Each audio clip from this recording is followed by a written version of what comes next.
Hey everyone, welcome to Zeitgeist Zealots. I'm Forrest. I'm putting the hoe in Lizos and Sheen here this episode. What's up, guys? It's the Mandalorian coming at you live. And I'm Robbie. So there's no Mandalorian out this week. Came out yesterday, and we're actually gonna do an episode about it pretty punctually. Forrest saw it. Yeah, it was actually worth seeing. Manner. It was actually an episode worth seeing. So yeah, this was I'd say by far and away the best episode of the season. Would y'all agree? I would. Also, the first episode, Jon Favreau didn't write by himself. I believe we need some more Filoni. Dave Filoni got some writing credits on this. Yeah, we think we should have been writing on all the other episodes. Probably would have been a better season, but probably working on Ahsoka. Heaven forbid they do two things at the same time. Yeah, or space them out better.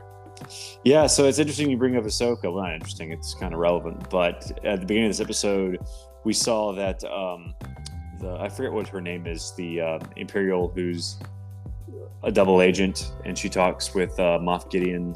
Oh yeah, short-haired girl. And then he goes to it's very Blade Runner-ish. I think that's definitely what they were going for, because she's got like the long trench coat. It's raining, and there's it's like from the trench coat rain. That's Blade Runner homage right there. And cyberpunk cityscape. I think it was very heavily influenced. Yes, so they made Coruscant feel like Earth 2019 in Blade Runner, first one. Back when 2019 was a distant future in 1982. And she was saying the Mandalorian factions united. Hey, that's right.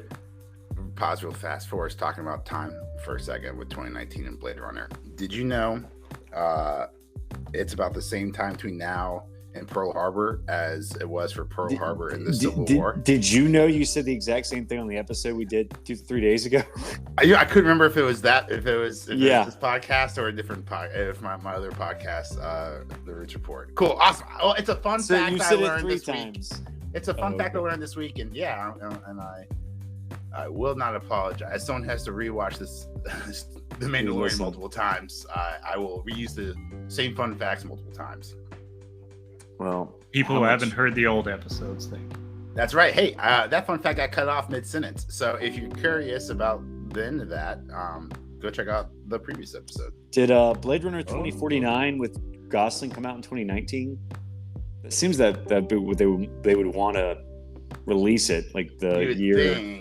I think it was 2017. Really? Oh, okay. That seems like a missed opportunity. They could have just held off for 2 years, and like the Blade Runner fans would have been ecstatic. But I guess I look it up later. 2017, yeah, that was right.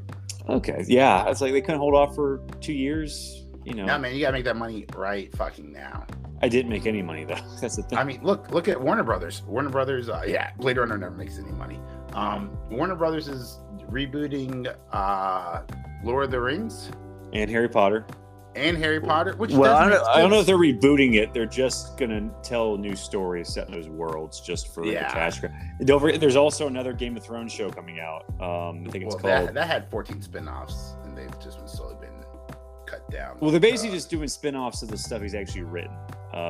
House of the Dragon was based off Fire and Blood, and the new show's doing Dunk and Egg, aren't they? Yeah, the Hedge Knight. It's called the Hedge Knight, it's called the Knight of the Seven Kingdoms: the Hedge Knight. They could have just called it Dunk and Egg, or at least the Hedge Knight. But it's a bit of a just going around. They got to make absolutely sure the audience knows this is a Game of Thrones spinoff, not spinoff, but prequel. Yeah, I mean, all right. So if you're in charge of the Game of Thrones property, would you not have that intro be like the Game of Thrones theme song, be like the unifying intro to all of the Well, that's why I was disappointed with House of the Dragon. I was hoping the same composer would come up with something new. I didn't expect them to use the exact same theme. I was a little disappointed because I would hope they would want to differentiate it between Game of Thrones, at least in that sense. But I think it's all just they didn't have enough faith in the spinoff. I guess they didn't want to come up with a new theme song. But hopefully this new series will have a new theme or something, because it seems like it's going to be greenlit. There was once a Game of Thrones spinoff that was they shot a pilot for it, but they canceled it. Yeah, it was supposed to be like really bad or whatever. Who was? I don't even know what it was about. It was one of the 5 first spinoffs that they announced. Yeah, I just don't had the girl the woman from King Kong, the new one, Peter Jackson, or not the newest one, but what's her name? Naomi, the Peter Jackson one. Naomi Campbell. Yeah, I think she was in it, and then they filmed the pilot, and then I have no idea what it was about. Maybe it was like set north, but House of the Dragon, I think, is already filming season 2, so I think I'll care more when I see a trailer. But I like I said, I wasn't a huge House of the Dragon fan. I just think I thought they were trying to do more with less. But I've already given my thoughts on this.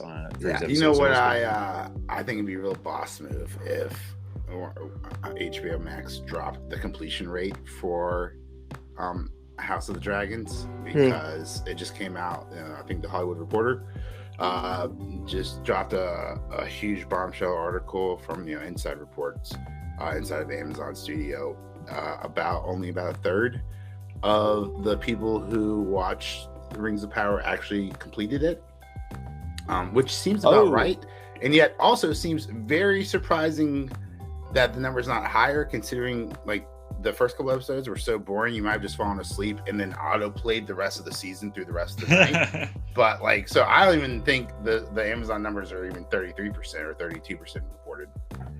Oh, I thought you were talking about House of the Dragon. What was the No, I'm talking about Rings of Power. No, I mean maybe 37%, whatever. But only about a third completion rate, which is not bueno, especially since this is supposed to be Amazon's leading / best streaming show. Yeah, imagine they put that much money into like Wheel of Time.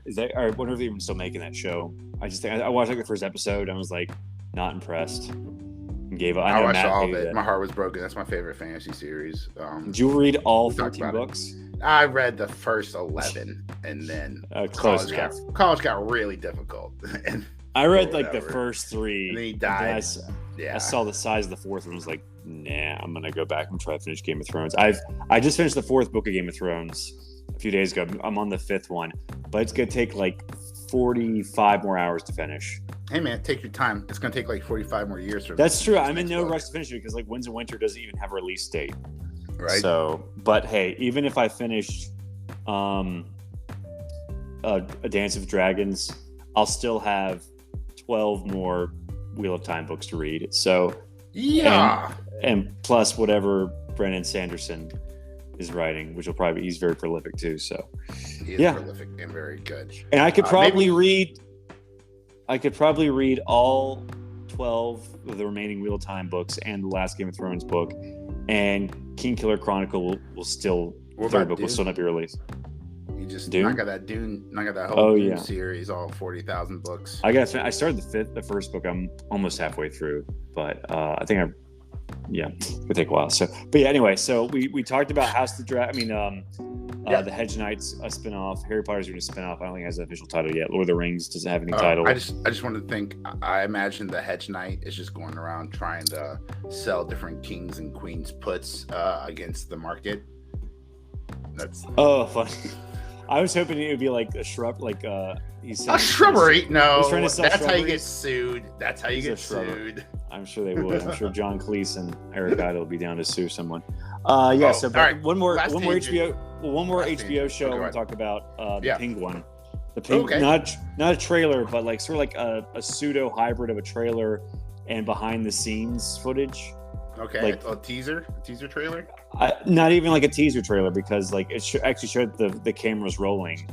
So it's like a weird. It's like I guess behind the scenes trailer. I guess like an announcement, like a special announcement.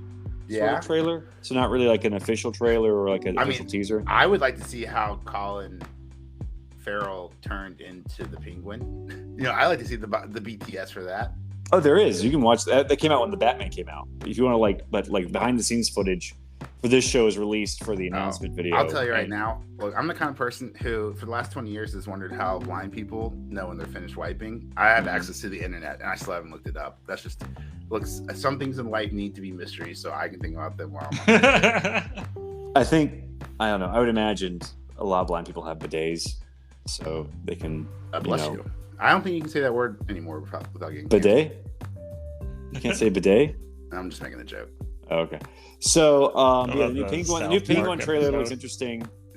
Guys, like 2/3 of the world doesn't use toilet paper. Is my asshole bleeding right now because of corporate America and capitalism? It might be because you're just wiping too hard, or you just need to drink more water. So it'll. It's all that Taco Bell. The toilet paper industries have them. Yeah. So now they're gonna have me. Oh my god. You just like Robbie staring at a Charmin poster or a Charmin billboard. Oh my god. And then Elon Musk walks in with his wheelbarrow full of testicles. Hairy balls. Oh yeah, I knew it said great meme. That was funny. You know, Elon Musk was actually on South Park. He was like, he voiced himself on that show. Oh, when? When they did, remember when Cartman and Heidi go to hide, or they go to hide at SpaceX, and Heidi figures out that space travel can work. I don't know. It was a while ago, but yeah, Mandalorian. So it started off with Moff Gideon's reappearance. He's talking about Grand Admiral Thrawn. So they gotta like nudge in that Ahsoka, connection there. So Grand Admiral Thrawn is not part of the Shadow Council. Do you think we're going to see Thrawn next episode to get people hooked on Ahsoka? I don't think they're going to show him. Tease it? I don't think they're going to show him until Ahsoka, because he's sort of like the big draw for that show right now. Post-credit scene, anyone? Oh, and he told the Shadow Council that the Mandalorians are a security issue. What a name. Hey guys, we are clearly evil because we are all going to the Shadow Council. Yeah, the Shadow Council because they're all the remnants. They're all the remnant leaders of the Empire. And and how about they're trying to let them think that they're just dead, all gone, or just very, which is smart. Weak, Oh, we can't show. Was that how we don't want to arise suspicions? Yeah. So luckily, this show got like all the silly stuff out of the way early, because they go to Navarro and Grogu gets his robot. It's like yes, no. That was so mean. At least he has a little bit more with yes and no. No, he gets so much more autonomy, and now he can speak and like, I love it. I'm move excited around for this, and stuff. Yeah, I think it was a good little addition. I loved like the happiness, like how happy he was to like yes. He has longer legs now, so he's not gonna move like 2 miles an hour. One thing I noticed, you notice they had the audio of him slapping the button. Mm-hmm. If you look at him in the robot, his hands are just on the joysticks, just not moving. Yeah. Ooh, you're gonna have to like bring that up at Star Wars Celebration next year, Rob. You're gonna wait in line for 2 hours to ask Jon Favreau. Oh, in the episode of Mandalorian, where Grogu's robot. Grogu's hands are clearly not moving. At 10 minutes and 32 seconds. How do you sleep at night, Mr. Favreau, with these inconsistencies in logic? Anyway, that's probably what I would say. But yeah, so is that little thing that fixed the memes? That's definitely the IP right there, right? Like, I'm never going to use the Michael Scott no meme again, right? Now it's overused. Hitting a button, say no. Like I was watching this and I was like, oh, this was written for memes. Like this is written to be memed. It probably already is. Like every single show on like if you go on Facebook, like every like well-known show has like a meme page. I haven't like been on. There's one called like Seinfeld soup posting. There's a lot of good. I go on Facebook to see Robbie's memes. Another girl Solid Fox posting. And that's about it. I do nothing but just post memes. Well, now there's like crossover meme pages, like It's Always Sunny in the Galaxy, or Star Wars It's Always Sunny in Philadelphia memes put together. You've like saturated the market. It's Always Sunny in Middle Earth, so Lord of the Rings. And I have seen that actually. That one's pretty good. I take it all back. Keep the market going. Yeah, that one's pretty funny. It's like it's the main page, or like the banner on top is like Aragorn in the Hall of Ghosts and Return of the King, and you see Charlie's Green Man in the background. So yeah, good stuff. Like every other meme, not funny when you describe it out loud, but very. You haven't seen Green? You don't know what Green Man is? No, I do. I've just never. That's just like a trope. But the right? ghosts like, in the ghosts like movie are all green. It's like listening to someone talk about their dreams last night. Like, dude, I had the scariest dream, and I was like being chased by an elephant with teeth that looked like your mother. And I was like, I love it. Keep going. So, yeah, I'm sure there's probably a lot of Mandalorian memes out there. The Memalorian, probably. If you want to call out the Memalorian over here, or what about Robbie? posting Christopher Lloyd in the Mandalorian. Oh yeah, that was a good posting one. Christopher Lloyd, a man in a DeLorean. Yeah, that was great. Oh my God, dude, I love the perfect. internet. It's so right there too. Mandalorian and in the DeLorean. Yeah, it's perfect. So the Shadow Council, I think he ordered. Well, we don't know where they got the Beskar armor, do we? I guess they just got it because they've been on Mandalore for a while. Yeah, I guess they got it. That was that's what I had to call a CIA. Skip propaganda. Right to the end, don't we? Well, he mentioned. Didn't he mention he needed like Beskar armor, or he needed like troops or yeah, something? Maybe he did. Well, were the guys in the red armor reinforcements? Okay. Gideon and during the shadow. Yeah, that's why I thought. And bombers. That's why I thought they weren't getting the Beskar from Mandalore. Because I thought that fleet was going to be dead the whole time. Like, well, when they escaped, and like, so they had like the main fleet up there, and they took like the launch party down to Mandalore, right? And I'm looking on that ship, and anyone is on that ship. And the scene before that, we just saw Gideon ask for TIE fighter reinforcements or something like that. Yeah. The whole episode, I was expecting them to come back, and their whole fleet be wiped out. That's clearly not what happened. Thank goodness we're going to see hopefully a massive dogfight scene next episode. Oh, I'm excited. Well, there was a dogfight scene in the episode with the pirate. Remember that? Yeah.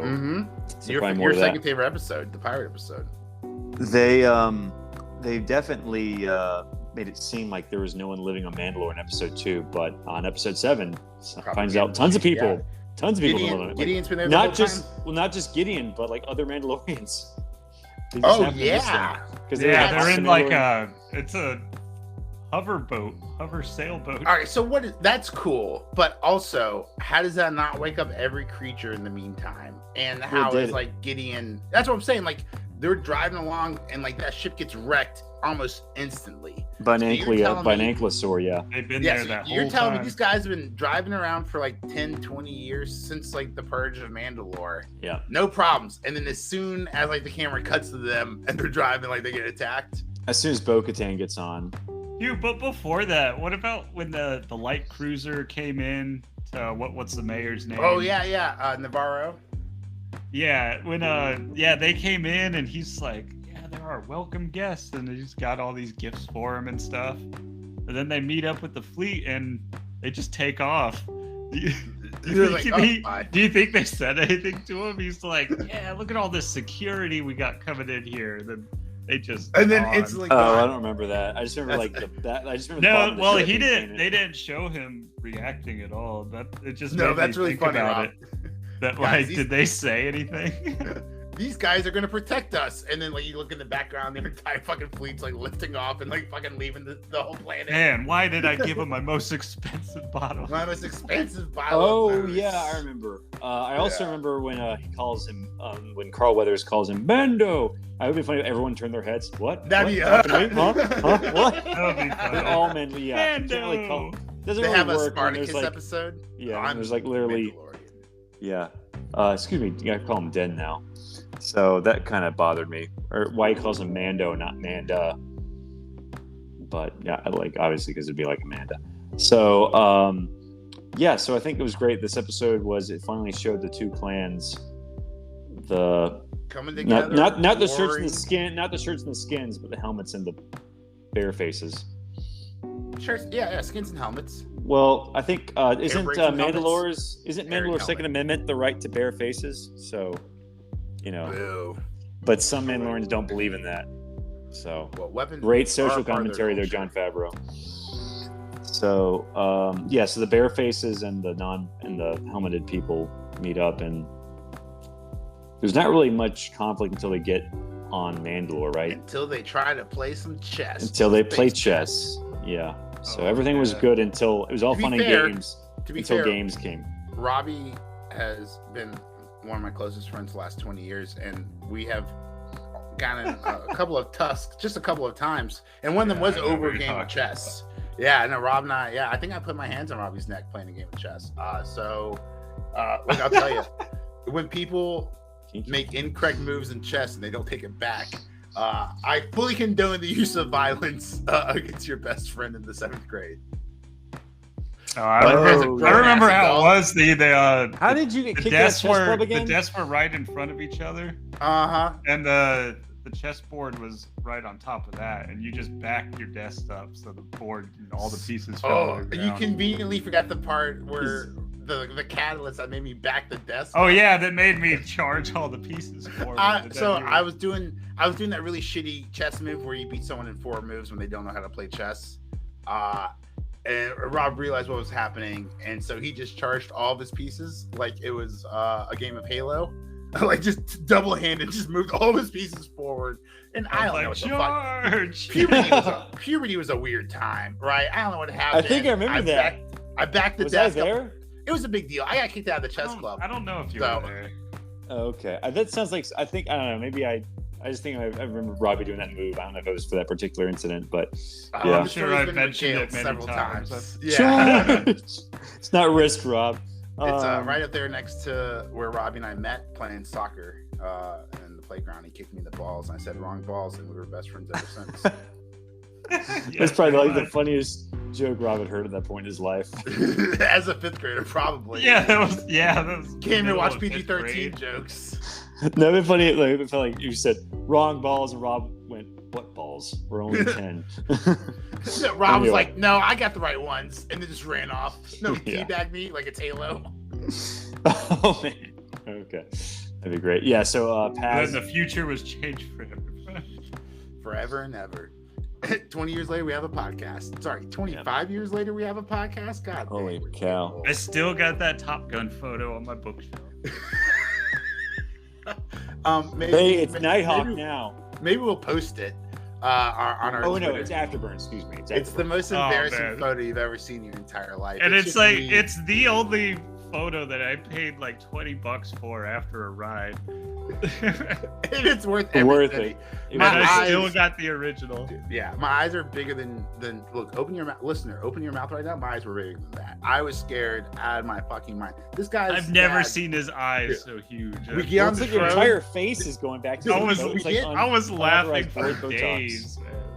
And I'm wearing the most embarrassing matching Walmart fucking starter, athletic like jersey and matching fucking athletic shorts, dude. Just the most embarrassing photo. I love it so much. For dear life, dude. So his dad, Chris, goes like, dude, we get on, we latch on, you hear the clink, clink, clink, clink, clink, we start moving, and then Chris goes, was that a bolt? Was that a bolt? Yeah, dude, not fucking cool. That's not what you say to a 12-year-old. After you were like waiting intensely for like out of my mind. Like a bolt of lightning? 45 minutes. No, as in like a mechanical bolt that fell off the fucking like a screw that came loose and fell off. That's like a piece of it. Yeah. And this was like the first major roller coaster. Before this, it was like teacup rides and like the fucking Gold Rush or some shit. I bet Robbie looked at that picture of Major and was just like, not even Top Gun anymore. It's like when Cartman saw Kenny put his ass through his hood. Robbie uses that picture to last longer in the bedroom. Right before he's about to come, he looks over and he looks at a picture of me, and he can last another 20 minutes. He's So anyway, you can't. Anyway, back to the Mandalorian. So all started because of Game of a non-laughing matter was this fight. And they fight, but I think Grogu. They got those like quivering blades. Grogu literally puts himself in harm's way trying to stop this fight. And, at first, I thought like when they said neither side can step in, I guess like they were trying to say that he's not one of the sides. But didn't he get knighted or something? He's definitely one of the sides. Yeah, he's Mando's side. He got knighted by Lizzo. He's on the Death Watch side. He's got actually knighted in a piece of armor. Well, he chose to walk away from the Jedi and be Mandalorian. He chose to walk away. He just couldn't say the creed yet because he can't say anything besides yes. You can only say, so maybe do you agree to the officially. creed? Yes. Will you abide by the creed? No. Do they literally just have baby noises? Yeah, if you look at the subtitles, it says Grogu coos, and I'm like, yeah, that's right. This 55-year-old fucking Jedi is just cooing away. It's probably Frank Welker who does all those strange voices. Anyway, so after the Ankylosaur or whatever, not the Mythosaur, a different Saur, breaks up the boat. Yeah, I wish they said. Oh, that thing was what it was called. Because for a while I was thinking that was the Mythosaur. It'd been nice if someone was like, the non-mythosaur is attacking us. Just to confirm. Yeah, someone yell out "Oh man, that looks like one of those blank." Yeah. It's not bigger not with the mythosaur, because we only saw the guy's eye. No, everyone was too scared shitless. It's kind of like Family Guy with Jaws versus bigger Jaws. Oh my God, we have a common enemy. We gotta reunite. So it was Mythosaur versus bigger Mythosaur.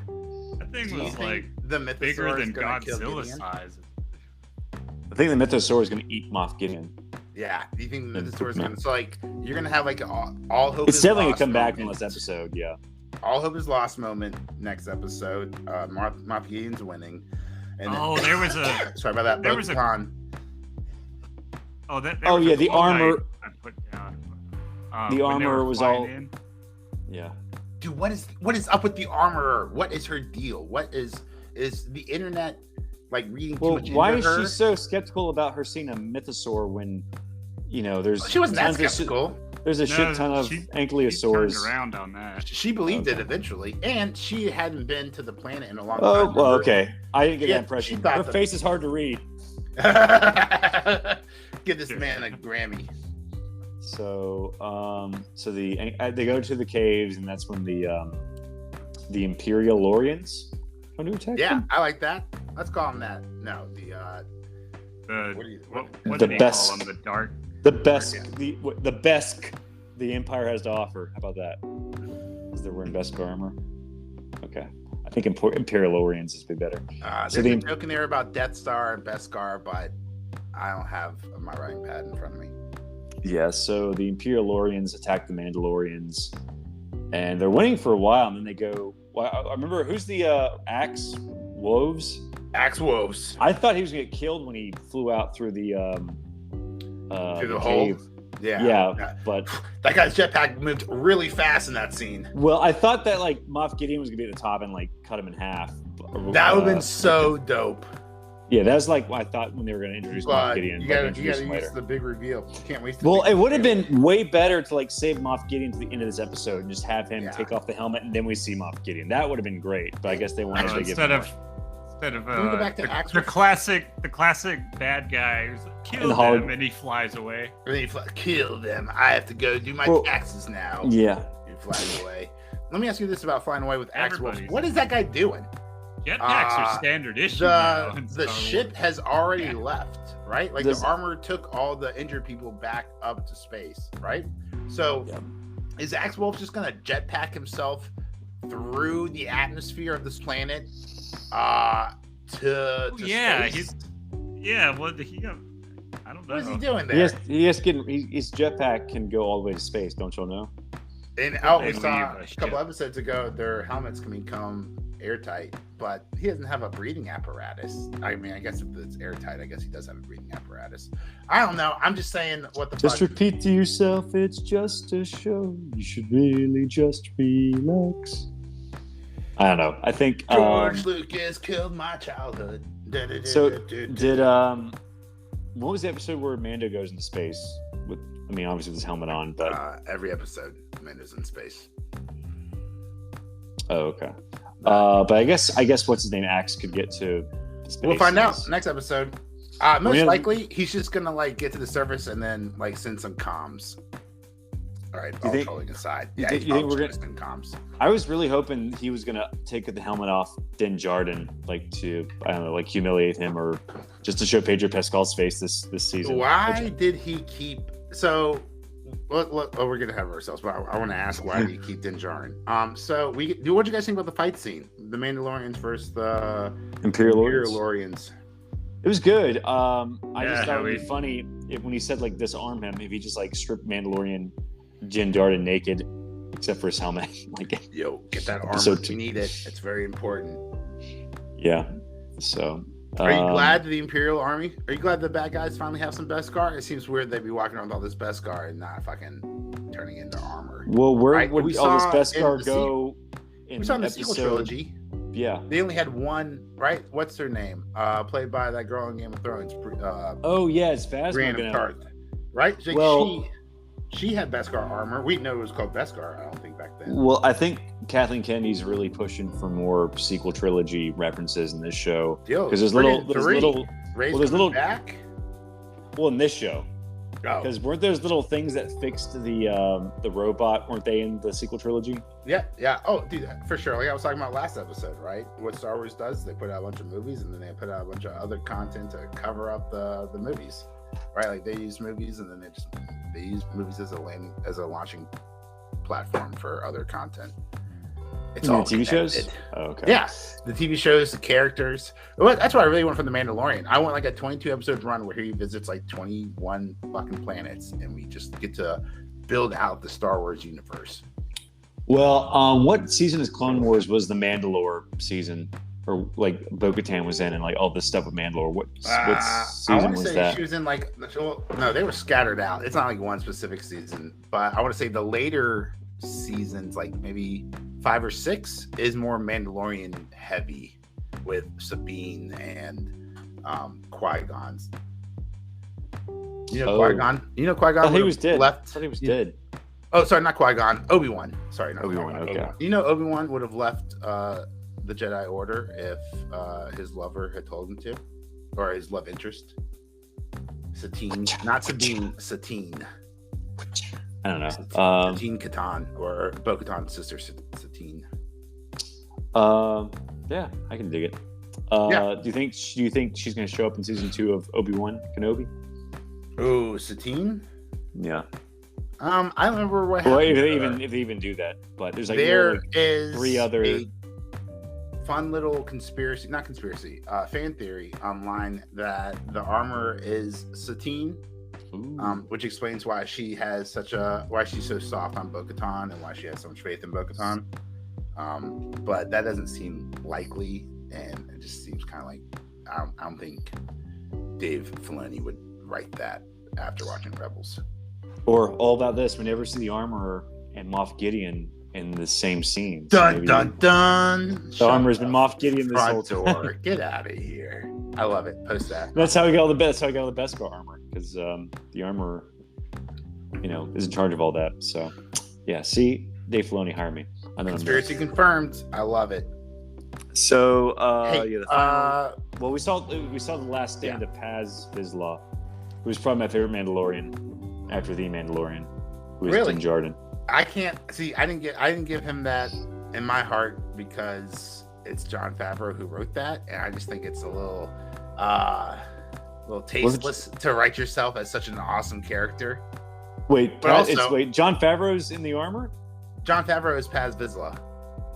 No, that's not his voice. That's someone else. Yeah. Well, that's the actor who plays him. Whether that's look it up. I am going to look it up.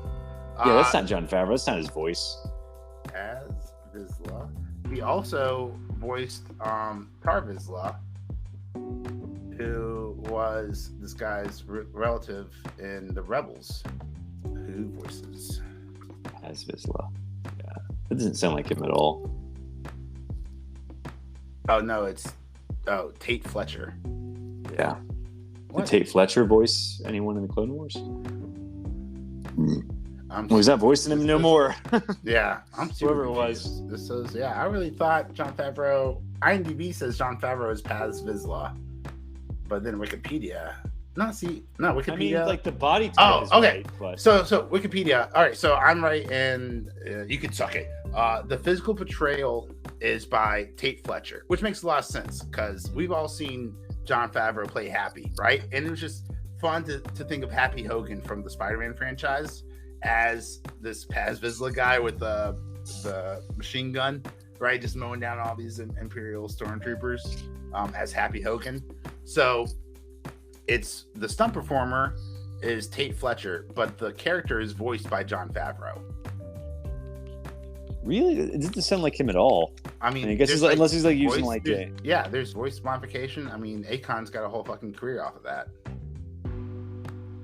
and there's voice acting. When did he first show? Oh, well, he was voiced by Jon Favreau from the very beginning. Interesting. All right, well, got me there. So he has an entire Wikipedia page. Star Wars fans just. Is it a Wikipedia page? No, it's It's Wiki. Oh. It's Wikipedia. Oh, that's nothing then. If you're not. On he was originally voiced by Jon Favreau. And he's still voiced. shows previous voiced another first season and shows Favreau previous voiced another member.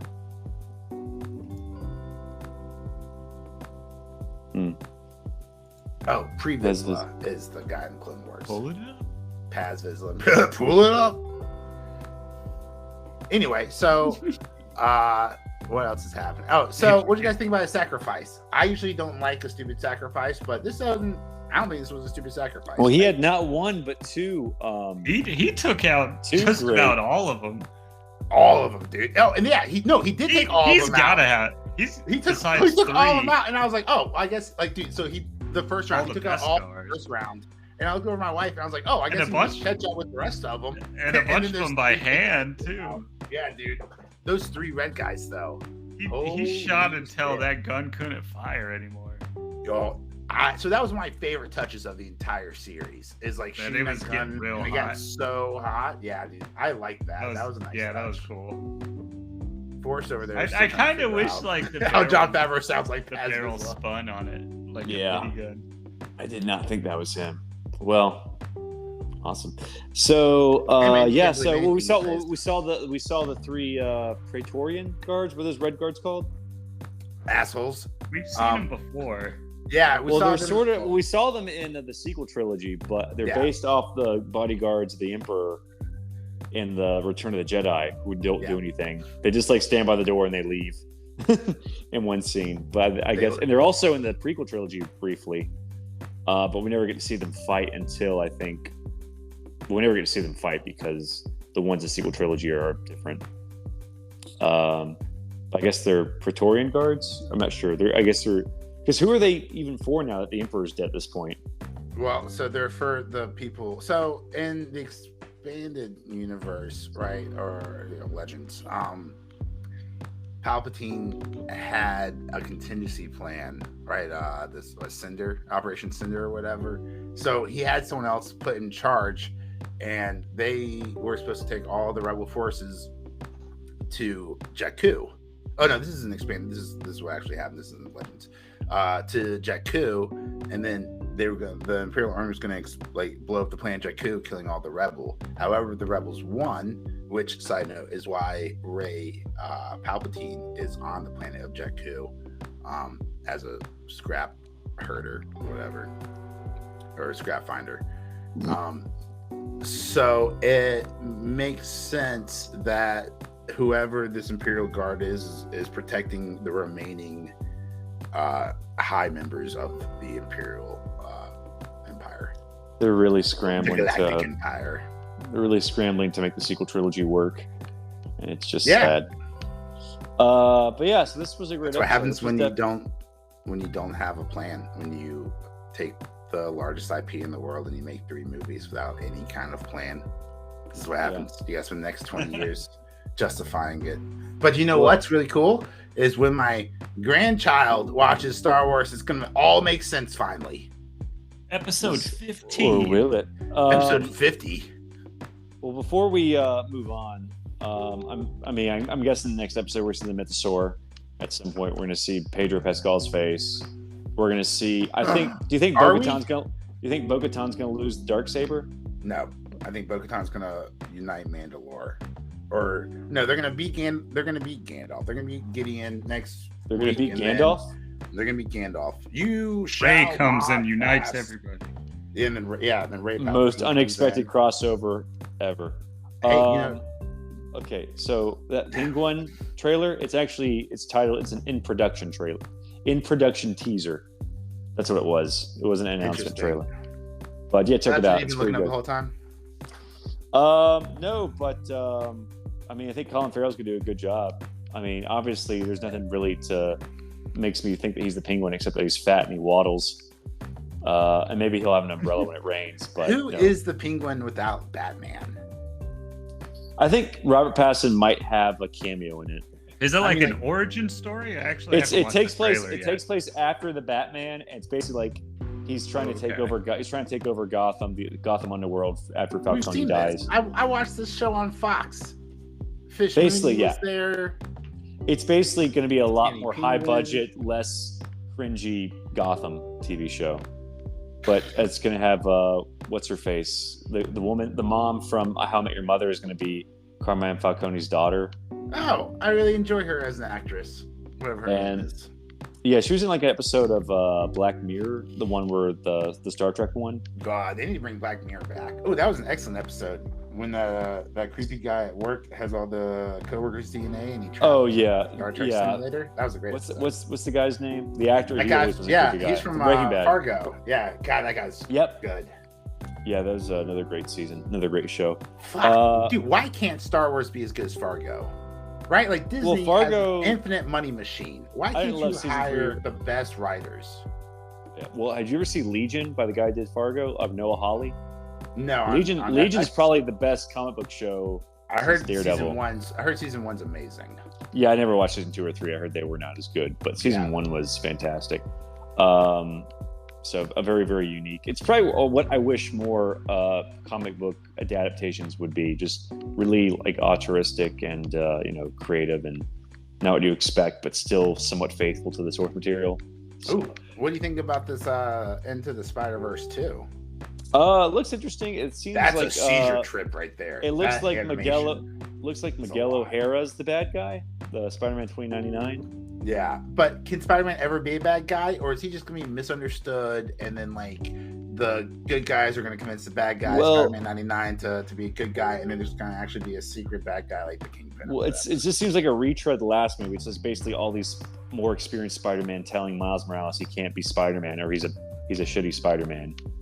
Or something like that. So it just seems like more of that, which is kind of an aspect of the last movie. I was just sort of like, which I enjoyed, but I think it's extremely overrated. I thoroughly enjoyed it because I was walking in not wanting to watch it, so my expectations were so low. Well, I watched it after I heard like all the acclaim, and I guess my expectations were just too high, and obviously they weren't met. But there's another movie coming out that I think is worth mentioning. It's called The Last Voyage of the Demeter, and it's based off a single chapter of the Dracula novel. And it's like basically when Dracula's traveling from Transylvania to London, he just massacres everyone in the ship. So nice. I like that idea. Just taking a single chapter from a work and then just really just diving into it for 2 hours. Like that seems interesting. I like that a lot. Well, I would have been a lot more excited if the Netflix Dracula show hadn't already done it. Oh, so, I heard that show started off really good until you had the first 2 episodes are really good. Then the third one was just like there's a massive jumping the shark. Yeah, I heard you had an iPad and all hell broke loose and then went to hell or something like that. Who gave Dracula the Wi-Fi password? Yeah, didn't really translate well. That was like it snuck your Wi-Fi. It's like Stephen Moffat and the other guy who do Sherlock. They were sort of at the end of their creative peak, because they had just done like Sherlock season 4, which wasn't as good, and they made a Dracula. So they're kind of like doing all these. We're put in charge of all Victorian era adaptations. Some of them just weren't so good. So maybe they'll do Frankenstein next, and that'll be better. But the episode where the Voyage of the Demeter, that was a very good episode. It's all on the ship, and Dracula's like slowly picking people off, so it was really well done.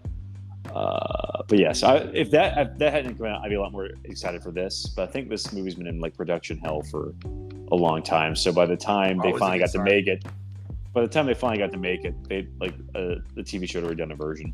Yeah. So a lot of interesting stuff to look forward to. We got one more week of Mandalorian, and then I don't think anything for a while except Secret Invasion.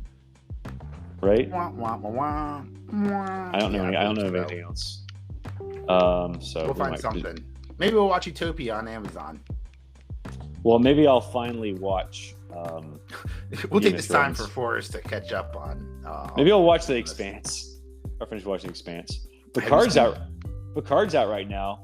I heard so bad. Well, I heard season 3 is like a massive improvement. Got like a new showrunner, and they're basically just become a next generation reunion show, which is what everyone wanted in the first place.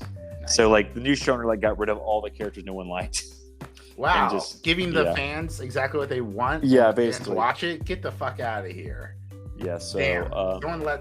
No one tell Marvel that. Oh snap.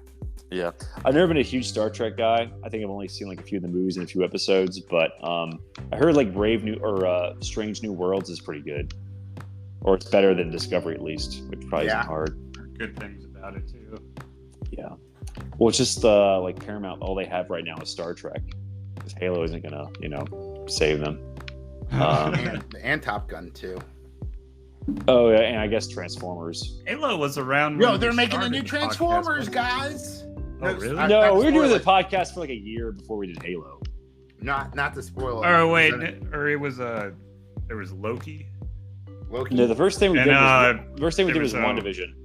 I think the first thing we did was the January 6th riot. Yeah, first we did. Well, yeah, but that came out at the same time as WandaVision, and then we did Falcon and Solstice Boy, and then we did Loki, and then we did Hawkeye. Damn, dude. 97 episodes later, we still refuse to call this television show by its proper name. Yeah, the Buzzard and Autumn Lad. And Foggy Sideways. Yeah, well, I think they're doing a sequel to Falcon and Winter Soldier just called Captain America New World Order. So I guess that's when we'll see Winter Boy again. But yeah, a lot of stuff to look forward to. I mean, not really, but I think Penguin should be pretty good. I think it's coming out next year though. But Secret Invasion's coming out this year. I'm not really excited for that at all. So Loki season 2, I think I'm a little bit more excited for. Oh, did y'all see the new trailer for the Marvels? We gotta talk about that. Yo, yes. Can I be super embarrassing for a minute? I am pumped for it. I watched it and I was like, maybe it's just the Beastie Boys. I think it's just the audio soundtrack. But I was watching it and dude, I don't know what the fuck's happening. It looks interesting. It's weird. It's different. And it just looks like it's not the same old like shit as I'm used to the last 25 hours of Marvel life. Well, I gotta say, all I knew about this movie was it's gonna be like Captain Marvel teaming up with the girl from WandaVision and the girl from Miss Marvel, and that's exactly what I saw in the trailer.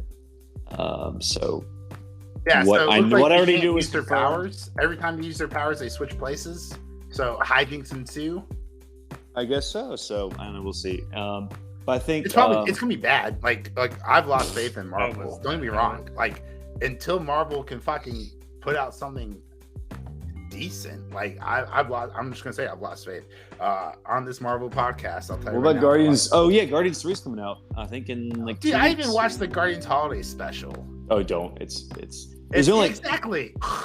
There's only 2 pieces of information in that are going to be useful in. Yeah, they bought Nowhere and something with a boat or shit. No, Mantis is his sister. Oh yeah, cool. So what? Leave that new Guardians. It's basically like the worst thing James Gunn could have done before getting promoted or being hired to take over DC, because it was just like so cringe worthy, and you're just like, this guy's taking over DC. This is just James Gunn moving to DC is like step 2 of the ultimate process of DC versus Marvel Capcom, right? Like Gunn has Marvel connections and now he's in charge of DCU, right? I'm not saying they do it yet, right? Because James Gunn needs to establish his Warner Brothers, his DC universe first, right? But this seems like the chances of Marvel versus DC have increased dramatically with James Gunn. Well, he's going to sabotage the DC movies, make them shitty to the point where Warner Brothers has to sell to Disney, and then Disney will. I love it. And then fourth layer, 4D chess. See, I thought DC. There's another green pill. A little green pill for you. Okay. What's green pill? What does that mean? So red pills when you wake up from the Matrix. Green pills when you realize that there's no blue, there's no red. It's all about the green. It's all about the Benjamins. Yeah. Okay. Everything's just back to you. It's the cycle of money from the lower class to the upper class. I thought the green pill is what you take to go back into the Matrix, because that's what Cypher wanted to do, right? Oh, I thought you were about to make a poop joke. I'm disappointed. The green pill? Oh. Yeah. There's Athletic Greens. I don't know. Yeah. So. Not sponsored by Athletic Greens. AG1. It's part of a balanced breakfast, according to Joe Rogan. Yeah, I should get some. Well, I think I already had. Anyway, so what else? There's one other thing I want to talk about. The Marvels, and there was one other thing that came out. There was a trailer for it. What was it? Gotta remember. Ooh, come on, old brain work. There was a trailer for the new True Detective season. I don't know if y'all like that show at all. No. The first season was great. Second season, I couldn't even finish. Oh, Zelda? No, True Detective. No, there's a new Zelda trailer. Well, I've never played Zelda, so. What? Not even on the Game Boy?